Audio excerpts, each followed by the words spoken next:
Welcome to the Tell History. A very warm and gentle welcome. I am so glad that you have chosen to be here tonight.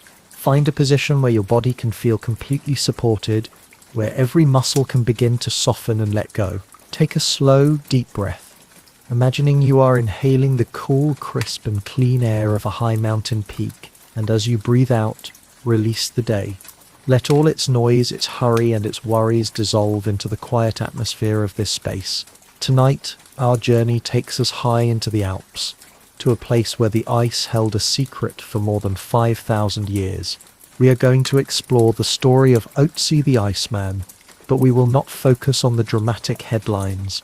Our story is much quieter, much more methodical. We are going to be like the scientists in their silent, temperature-controlled laboratories, patiently and meticulously piecing together the life and the last days of this ancient man. We will explore the boring but fascinating details, the pollen grains trapped in his colon, the traces of copper on his hair, the microscopic contents of his last meal, the strange patterns of the tattoos on his skin. This is a story told not by grand pronouncements, but by the quiet, steady accumulation of tiny, almost invisible clues. It is a story of painstaking, repetitive, and deeply focused work. There is no need to concentrate or to try and remember any of the facts. Simply allow my voice to be a steady, monotonous presence, a calm and continuous guide. Let the story of this slow, scientific unraveling be the gentle current that carries you away from the busy shore of wakefulness and out into the deep, peaceful, and restorative ocean of sleep. Our story begins not in the deep past, but on a quiet, unremarkable day in September of 1991. We are high in the Ötzi Alps, on the border between Austria and Italy. The sun is bright in a clear blue sky, but the air is thin and cold. The landscape is a stark and beautiful world of grey rock, ancient glaciers, and patches of dirty, melting ice. It is a silent world, the only sounds being the crunch of boots on the loose scree and the gentle sigh of the wind. Two German hikers, Helmut and Erika Simon, are making their way off the main trail, taking a shortcut. They are not on an expedition. They are simply enjoying a day in the mountains. As they traverse a shallow, rocky gully, filled with melting ice and meltwater, they see something unusual. Sticking out of the ice is the head, shoulders and back of a human body. The skin is a strange yellowish-brown color, like old leather. Their first thought is that they have found the body of an unfortunate modern mountaineer who has had an accident. It is a grim, but not an entirely uncommon discovery. In these high mountains, they take a photograph and upon their descent, they report their finding to the authorities. The initial recovery of the body is not a story of high-tech archaeology. It is a story of boring, practical and somewhat clumsy procedure. The first people to arrive on the scene are the local police and the mountain rescue team. They bring with them a pneumatic jackhammer and ice axes, tools for a modern recovery. They begin the arduous process of chipping away at the incredibly hard, dense ice that holds the body in its grip. The work is slow and difficult. In their attempts to free the body, they accidentally damage its hip. It is only when a local archaeologist, who has heard the news, arrives on the scene that the true nature of the discovery begins to be understood. He sees a simple, flint-bladed knife lying near the body. He sees a strange, woven grass cloak, and he sees a remarkable copper-bladed axe. He realizes, with a dawning sense of awe, that this is not a modern mountaineer. This is someone ancient. The recovery process now changes. The jackhammers are put away. The new tools are much gentler. Small hand picks, brushes, and, most effectively, hairdryers and portable steam cleaners, used to slowly and patiently melt the ice, drop by drop, without damaging the body or the priceless artifacts around it. After several days of this slow, methodical work, the body is finally freed from the ice that has been its home for millennia. It is placed in a simple wooden coffin and flown by helicopter, first to the nearby town of Vent, and then to the Institute of Forensic Medicine in Innsbruck, Austria. Let us now leave the cold, bright world of the high mountains and enter the quiet, sterile and temperature-controlled environment of the laboratory. This is where the real story of Otzi begins. and it is a story of immense, patient, and boring scientific investigation. The body, now known as Otzi, is a time capsule. He is not a skeleton. He is a perfectly preserved, naturally mummified human being. His skin, his muscles, his internal organs, even the contents of his stomach, are all intact. The first task is preservation. A special chamber is built for him, a cold cell that maintains a constant temperature of around -6 degrees Celsius and 98% humidity, perfectly recreating the glacial conditions that preserved him for so long. Here, behind a small glass window, he rests, while scientists from around the world begin the long, slow process of asking him their questions. One of the first and most intimate discoveries is made on his skin. At first glance, it appears unadorned, but under specialized lighting, using different spectrums of light, a series of strange markings is revealed. He has tattoos, more than 60 of them, but these are not the decorative tattoos we are familiar with. They are simple lines and crosses, a series of parallel vertical lines on his lower back, a cross shape behind one knee, more lines on his ankles. They are not in places of high visibility, they are in places that would have been covered by his clothing. The method of their creation is also discovered. They were not made with a needle. They were made by making fine, shallow cuts into the skin and then rubbing in fine charcoal dust from a fire. The most fascinating discovery comes when scientists compare the locations of these tattoos to modern medical knowledge. The tattoos are located on or very near traditional acupuncture points, and they are in places where Otzi's body shows evidence of degenerative disease. The tattoos on his lower back correspond to areas where his spine shows significant wear and tear. The ones on his knees and ankles are on joints that show signs of arthritis. The conclusion is remarkable. These were not decorative tattoos. They were therapeutic. He was a man in his mid-40s, suffering from the chronic aches and pains of a hard life, and he was being treated with a form of prehistoric pain relief, a 5,300-year-old medical procedure. The investigation continues, turning from his skin to his insides. Microscopic analysis of a tiny sample of his lung tissue reveals the presence of soot particles, suggesting he spent a great deal of his life around open fires, both for cooking and for warmth. His intestines tell another quiet story. They contain the eggs of a parasitic worm, the whipworm. This would have caused him periods of significant abdominal pain and distress. It is another boring, unglamorous detail that paints a picture of the health challenges of his time. Genetic analysis of his stomach reveals another surprise. He was lactose intolerant. Like most of his Neolithic contemporaries, he lacked the enzyme to properly digest milk as an adult. He was also genetically predisposed to cardiovascular disease, and indeed a full-body CT scan reveals the presence of significant atherosclerosis, a hardening of the arteries around his heart. He was, in many ways, a surprisingly modern patient. One of the most intimate and revealing investigations is into the contents of his stomach and intestines. This is a slow, methodical process of separating, identifying, and analyzing the microscopic remains of his last meals. The contents of his colon tell the story of his diet in the days before his death. Scientists find the remains of two different types of moss. One is a moss that grows at lower altitudes. The other is a moss that grows high up in the mountains. This simple, boring botanical evidence allows the researchers to trace his movements, suggesting he traveled from a lower valley up into the high peaks shortly before he died. But the most incredible discovery comes from the contents of his stomach itself. For years, scientists believed his stomach was empty. But a new, more advanced scan reveals that his stomach had shifted upwards during the mummification process. It was, in fact, full. The analysis of his final meal is a masterpiece of forensic science. Scientists are able to identify the specific ingredients. He had eaten the fatty, dried meat of an ibex, a wild goat that lives high in the mountains. He had also eaten the meat of a red deer, an animal that lives in the lower altitude forests. This confirms his recent journey from the valley up into the mountains. He had eaten grains, a type of primitive hulled wheat called einkorn. This was likely in the form of a hard, dense, unleavened bread. And, most strangely, he had eaten a small amount of a toxic plant, the bracken fern.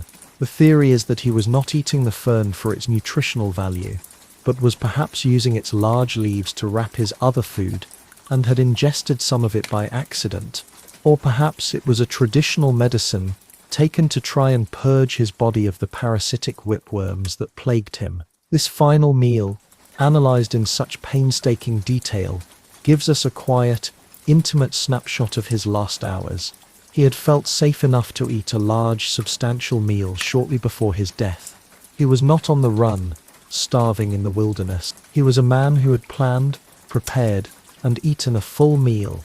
As you lie here now, settling deeper into your rest, let this image of the quiet, patient, and methodical work of the scientists be a source of deep calm. Think of them in their silent, white laboratories, leaning over their microscopes, slowly and carefully coaxing these incredible secrets from the past. There is no drama, no rush. It is a process of deep, focused, and boring investigation. Each tiny piece of evidence, a grain of pollen, a parasite's egg, a fragment of a plant, is a small, quiet word in a long and fascinating story. Let the steady, monotonous rhythm of this scientific process be a lullaby for your own mind. There is no need for you to solve any puzzles, no need to connect the clues. Simply allow the gentle, steady flow of information to wash over you, quieting your own thoughts and guiding you into a state of deep and peaceful rest. The Iceman is now at rest in his cold, quiet chamber. His secrets are being told, and now you too can let go and sink into the quiet, still, and restorative chamber of your own deep sleep. Let us now turn our attention from the man himself to the objects he carried with him. His clothing and equipment, preserved with him in the ice, are an unprecedented treasure, a complete toolkit of a Neolithic man. Each object tells its own quiet, boring story of craftsmanship, of resourcefulness, and of a deep, intimate knowledge of the natural world. First, let us consider his axe. This was, at first glance, the most spectacular find. It is a work of beautiful, practical art. The handle is made from the wood of a yew tree, a strong and flexible wood. The blade is held in a clever split in the handle and bound tightly with leather straps, but the blade itself is the most remarkable part. It is made of copper. Analysis of the copper shows that it is 99.7% pure, and that its origin is from a copper-working region in Tuscany, hundreds of miles to the south. This single, boring metallurgical fact tells a story of long-distance trade and communication in the Europe of 5,300 years ago, but it also tells us about Otzi's time. He lived at the very end of the Neolithic, the New Stone Age, and at the very beginning of the Copper Age. He was a man living on the cusp of a technological revolution. This axe was a high-status, high-technology item. It was the equivalent of the most advanced piece of modern equipment. Next, let us examine his hunting gear. He carried a longbow, also made of yew wood, but the bow is unfinished. He was in the process of carving it, but it was not yet ready to be strung. This is a curious, important detail. He also carried a quiver, a container for his arrows, made from deerskin. Inside the quiver were 14 arrows. But here again, there is a strange detail. Only 2 of the 14 arrows were finished. They were tipped with sharp flint arrowheads and fletched with feathers. The other 12 were just shafts. They were not yet completed. This collection of unfinished equipment, the bow, the 12 arrow shafts, tells a quiet story. It suggests he was a man who had perhaps recently been in a fight, had used up his arrows, and was in the process of slowly and methodically replenishing his stock. The boring inventory of his quiver speaks of a recent conflict. Now, let us look at his clothing. It is a masterpiece of prehistoric tailoring, a multi-layered outfit designed for survival in a harsh mountain environment. His shoes are remarkably sophisticated. They consist of an inner sock of woven grass, providing insulation, and an outer shoe made of deer skin, with a sole of tough bear skin. They were stuffed with more dry grass for warmth and cushioning. He wore leggings, each one made from a different combination of domestic goat and sheep leather. His loincloth was also made of sheepskin. His main coat was a long garment made of strips of goat and sheep hide, skillfully stitched together with animal sinew. He was, in essence, wearing a carefully constructed patchwork of different materials, each chosen for its specific properties.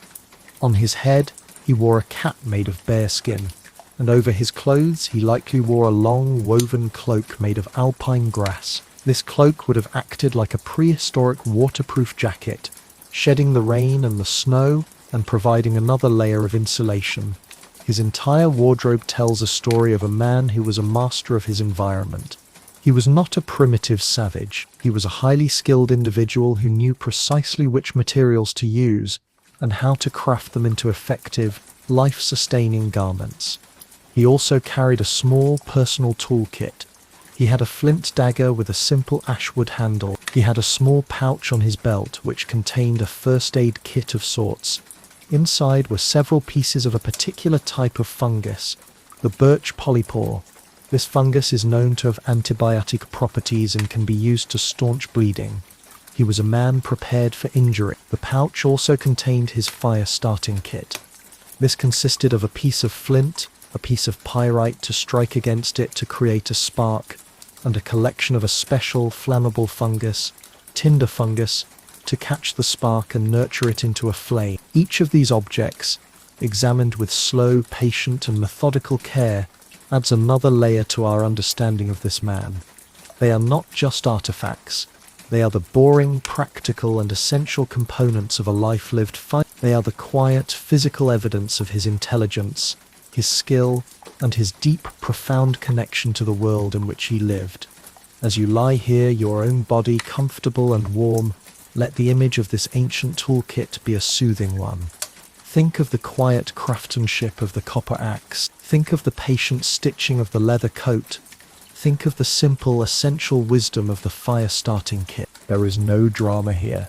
There is only the quiet, profound story of human ingenuity and resilience. Let the slow, methodical inventory of these ancient objects be a gentle, monotonous rhythm for your mind. Let it replace the complex inventory of your own day's concerns. Let it be the quiet, steady path that leads you away from the world of thought and into the deep, still, and restorative world of sleep. We have now examined the man, his health, his meals, and his meticulously crafted possessions. The quiet, methodical accumulation of these boring facts has painted a remarkably detailed picture of his life. But one great mystery remains, the central question that has driven the investigation from the very beginning. How did he die? For the first 10 years of the investigation, the accepted theory was one of tragic accident. The initial examination had found no obvious signs of fatal injury. The story that was told was a simple and plausible one. Ötzi was a shepherd, or perhaps a hunter, caught in a sudden, unseasonable autumn snowstorm high in the mountains. He sought shelter in the shallow gully, lay down to rest, and succumbed to exhaustion and exposure. He froze to death. It was a sad but unremarkable mountain accident. This was the narrative for a decade. But the quiet, patient, and relentless application of new scientific techniques would eventually reveal a much darker and more complex story. The key discovery came in 2001, 10 years after he was found. A new, more advanced X-ray and CT scan was performed on the body. A radiologist was methodically examining the new high-resolution images of the left shoulder, and there, buried deep in the muscle and tissue, he saw something that had been missed for a decade. It was a small, dense object that was clearly not a bone. It was a flint arrowhead. This single, boring and undeniable piece of radiological evidence changed everything. Otzi had not frozen to death. He had been shot in the back. The arrowhead had entered from behind, below his left shoulder blade. It had torn through his back muscles and severed the subclavian artery, a major blood vessel that supplies blood to the arm. This would have caused massive and rapid internal bleeding. It was a fatal wound. He would have bled to death in a matter of minutes. The Iceman was a victim of a homicide. This discovery opened up a host of new questions and sent the scientists back to re-examine all the evidence in a new light. The unfinished bow and the empty arrow shafts now made more sense. He had been in a conflict, had used his arrows, and had been fleeing, trying to rearm himself, when he was shot from a distance by a pursuing enemy. The new scans also revealed another, previously unnoticed injury. There was a significant head trauma, a dark spot on the back of his brain. Scan indicated a cerebral hemorrhage. For a long time, it was debated whether this injury had been caused by the fall after he was shot, or by another separate blow. And then, another, even more subtle clue was discovered through the slow, methodical process of protein analysis. Scientists took tiny samples from the brain tissue. They were looking for specific proteins that are associated with blood clotting and wound healing. They found evidence of two separate bleeding events in the brain. One was very recent, consistent with the final, fatal fall, but the other was older, showing the presence of healing proteins, suggesting it had happened a day or two before he died. The story was now becoming even more complex. Otzi had been involved in at least two separate violent altercations. He had received a non-fatal head injury a day or two before his death, and then he had been shot in the back. The evidence on his body and his tools was re-examined. The deep cut on his right hand, between the thumb and forefinger, was also shown to be a few days old, still in the process of healing. This was likely a defensive wound, sustained while trying to ward off an attack, and a detailed analysis of the blood found on his gear revealed another astonishing fact. Using DNA analysis, scientists found traces of human blood from 4 different individuals on his equipment. There was blood on his flint dagger from one person. There was blood on one of his finished arrows from 2 other different people, and there was blood on his leather coat from a 4th person, likely a wounded comrade he had been carrying on his shoulder. The boring, painstaking and microscopic work of the geneticists had transformed the story. This was not a simple mountain accident. It was not even a simple murder.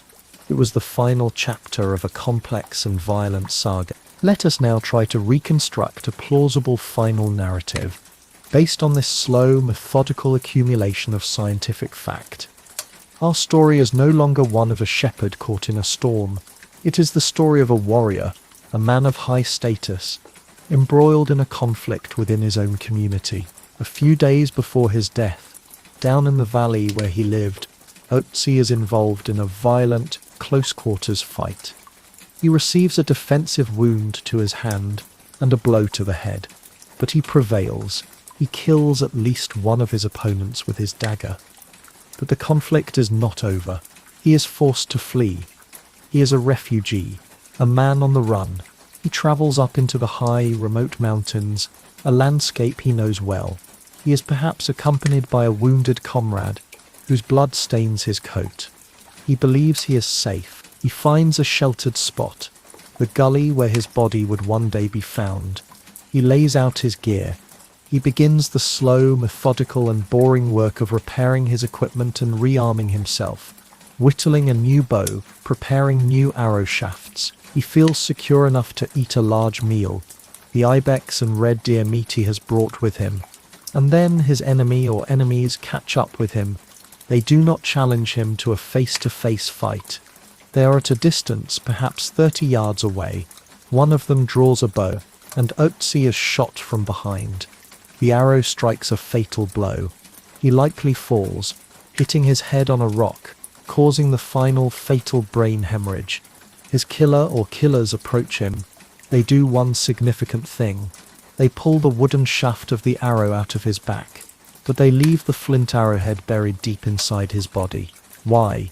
Perhaps it is an act of ritual, or perhaps it is a practical decision. The arrow shafts are valuable and reusable. They do not, however, take his most valuable possession, his beautiful and high-status copper axe. This is the most perplexing clue of all.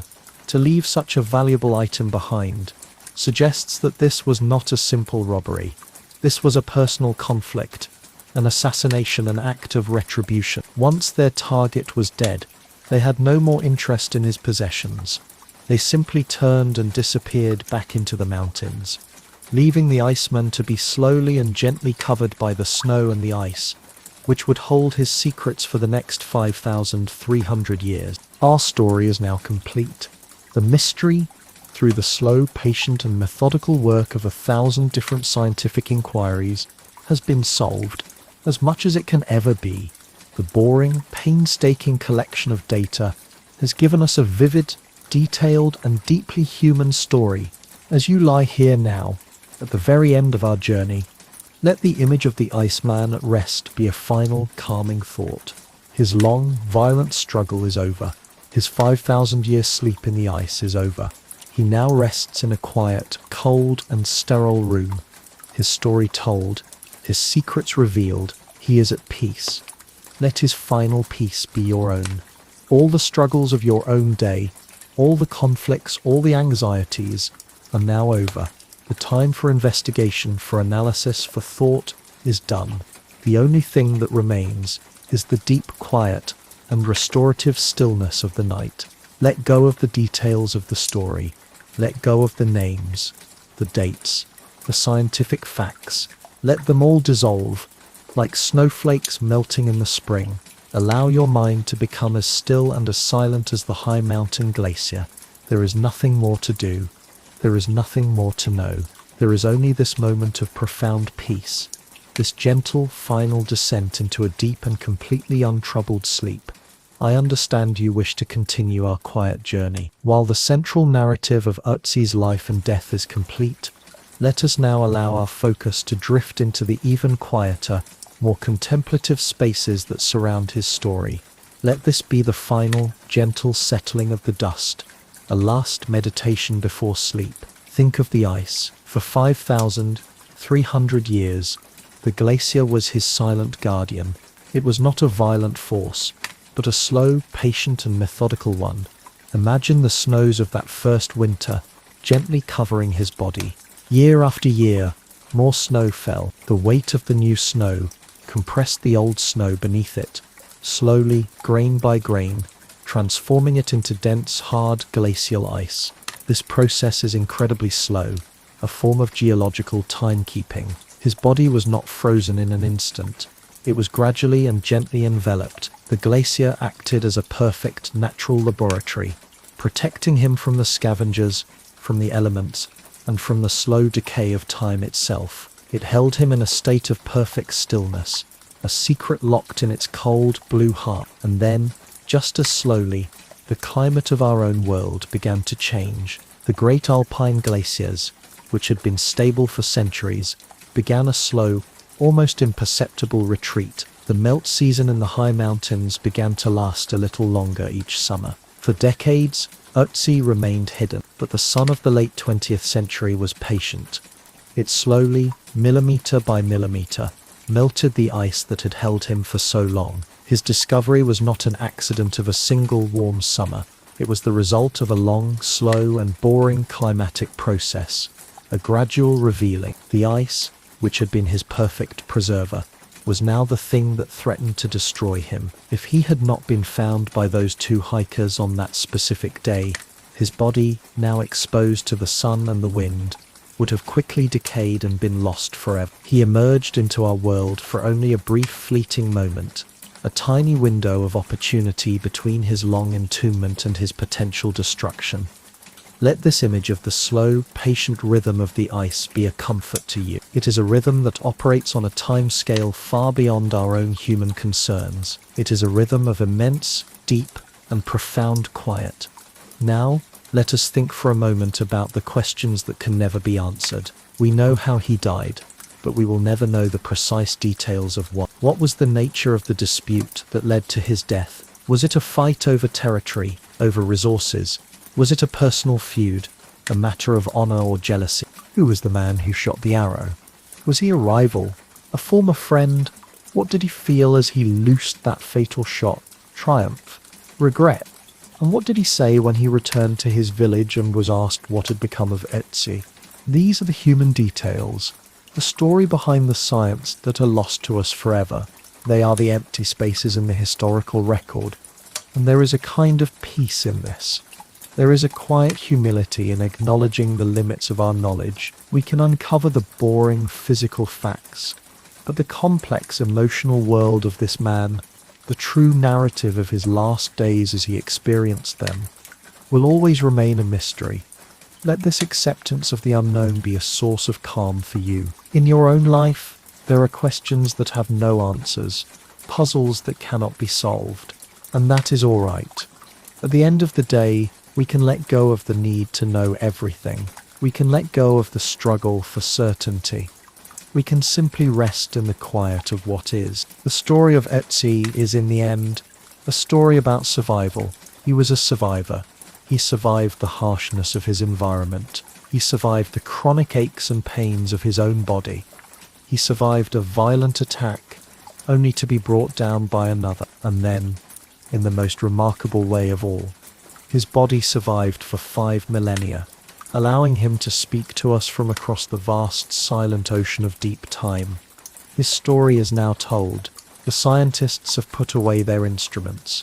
The laboratories are dark. The Iceman rests in his cold, silent chamber, his long journey finally at an end. And your journey, too, is at its end. The day is over. The time for striving, for questioning, for understanding, is done. The only thing that remains is the simple, profound, and restorative act of sleep. Let the final image in your mind be that of the high, silent, and empty mountain gully where he was found. The sun has set. The stars are beginning to appear in the deep, dark alpine sky. A gentle, cold wind whispers over the rocks. The world is at peace. Let this profound mountain quiet be your own. Let it fill your mind. Let it soothe your thoughts. Let it be the gentle final companion that guides you into the deepest, most restful, and most healing sleep. The lights in the museum in Bolzano are now off. The last of the scientists has gone home for the night. The Iceman lies in his perfectly calibrated cold cell, a silent figure in a silent, dark room. The immense journey of his life, death, and rediscovery has come to a state of complete and final rest. He is no longer an object of investigation. He is simply being. The great silent mountain where he was found is also at rest. The sun has long since set. The sky is a vast, cold, and brilliant tapestry of stars. The wind, the only voice of the high peaks, whispers a low, monotonous song over the rocks and the ancient ice. It is a sound that's not changed in 5,000 years. It is the sound of deep time, of a world without human concerns. In this profound quiet, all the details of our story begin to dissolve. The image of the copper axe, the memory of the therapeutic tattoos, the thought of the arrowhead, let them all become like faint echoes, growing softer and more distant with each passing moment. They have served their purpose. They have been the quiet, steadying points of focus that have guided your mind on its journey away from the day. Now even those echoes can fade. The story is no longer needed. The only thing that remains is the feeling that the story was designed to create, a sense of deep calm, of vast perspective, and of profound, quiet peace. Let the silence of the high Alps be the silence of your own mind. Let the stillness of the Iceman in his final, peaceful resting place be the stillness of your own body. There are no more facts to learn. There are no more mysteries to solve. There is no more story to follow. The journey is over. The archive is closed. The only thing left is this moment of quiet, this moment of darkness, this moment of rest. Allow the last vestiges of the narrative to drift away, like clouds passing before the moon. What is left is a clear, calm, and empty sky.